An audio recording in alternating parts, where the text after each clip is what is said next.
videoroligimizda orqasi bilan qo'yib, pandusi balandligi uchun bizga yuklash beradi, topshirib olamiz. Xudo xolasa, postavkamiz hammasini chiroyli qilib olamiz.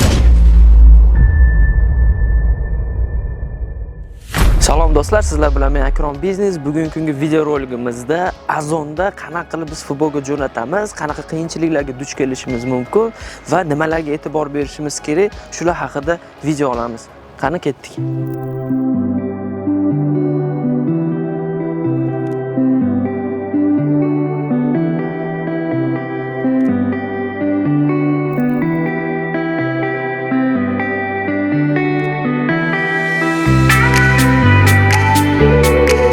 Do'stlar, Wildberries bilan Azonda postavka futbol qilayotganimizda farqlari bo'ladi.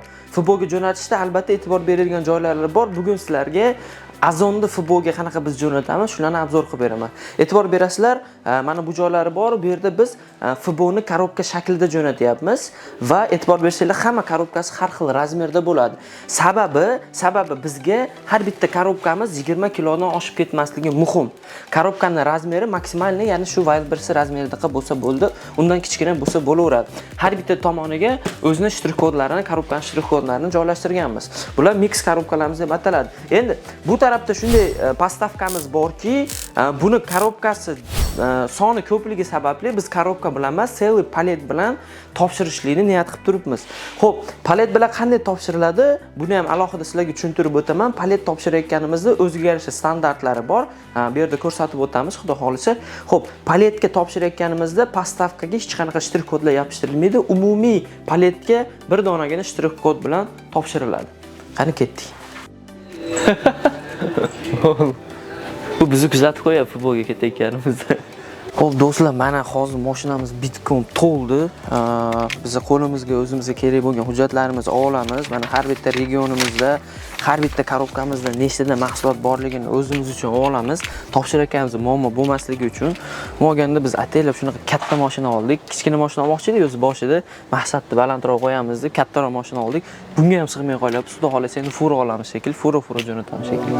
Biz Skatopragonnay degan adresda skladamiz, mahsulotlarimizni tushiryapmiz. Xo'p, bu yerda bizda bitta masala bo'lyapti.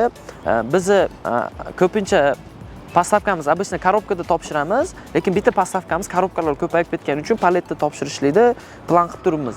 No, bizning mashinamiz pandusdan pastroq bo'lganligi uchun hozir bizning paletda ular olish olmaydi.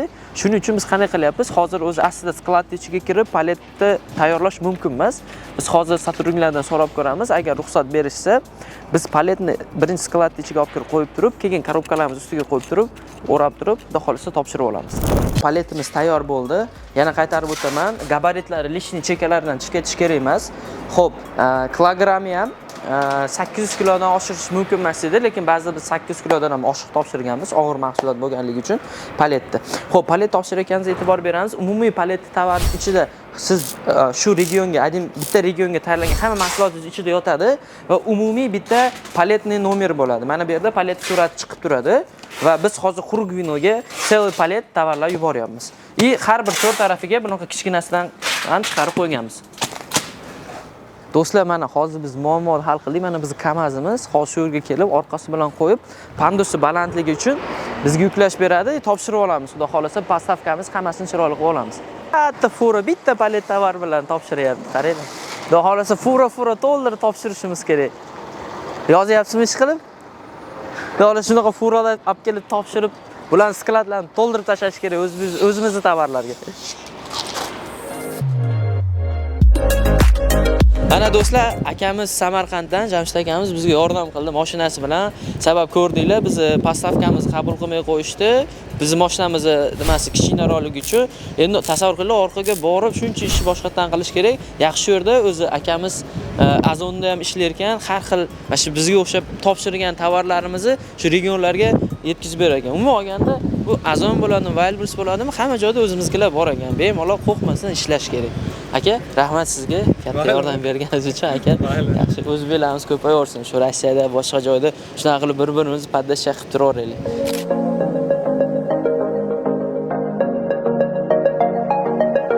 Do'stlar, mana biz yuklarimizni topshirib chiqdik. Eson-omon ham topshirib oldik. Ofisga ketyapmiz. Xo'p, e'tibor beringlar. Oldin bunaqa holatlarda juda ko'p xatolar qilganmiz. Qachonki mahsulotimizni, ya'ni palet bo'lsin yoki korobka bo'lsin, shtrix kodlarini chiqarib turib tekshirmasdan olib kelganmiz va shtrix kodlarni o'qimay qolgan. Shuning uchun har doim hammaga maslahat beraman. Kim shu sohada ishlayotgan bo'lsa, postavka oformat qilib ketishingizdan oldin albatta bu korobkalardagi shtrix kodlarni telefonda programmalari bor, shu bilan tekshirib, bir qator o'qiyaptimi, o'qimayaptimi, hamma yo'lga ishonch hosil qilgandan keyin yo'lga chiqinglar. Shu bilan bugungi videomiz tugadi. Bola, podpisatsiya bo'lishni unutmanglar. Agar sizlarga shunaqa obzorlar, shunaqa videolar qiziq bo'lsa, albatta kommentariyaga yozinglar. Nimaiki mavzu sizlarga qiziq bo'layotgan bo'lsa, kommentariyaga yozinglar. Albatta shu haqida biz bo'li obzor qilib, sizlarga video qilib yoritib beramiz. Ko'rishguncha xayr. Sog' bo'linglar.